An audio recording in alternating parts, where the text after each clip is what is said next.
அதனால் ஜெபமும் தேவனுடைய சித்தமும் இது ரெண்டுமே ஒன்றுக்கு ஒன்று தொடர்புடையதாக இணக்கமுள்ளதாக இருக்கிறது.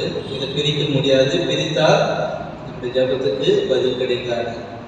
ரெண்டாவது நம்ம என்ன படிக்கிறோம்னு சொன்னாக்கா, 2 நாளாகமும் 7ஆம் அதிகாரம் 15வது வசனத்தில் 2 நாளாகமும் 7ஆம் அதிகாரம் 15வது வசனத்தில் ஜெபத்தை பற்றி ஒரு நிபந்தனையோடு இயேசப்பா சொன்ன வார்த்தை இருக்கிறது.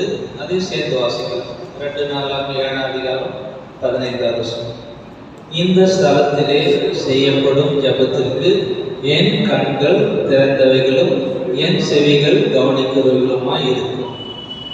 ஸோ இந்த ஸ்தலம் அப்படின்னு சொல்லப்படுவதனால இது தேவனுடைய வீட்டை பற்றி பேசுது. அதனால் இந்த வசனத்துக்கு என்ன தலைப்பு கொடுக்க போறோம்னு சொன்னாக்கா, ஜெபமும் தேவனுடைய வீடும்.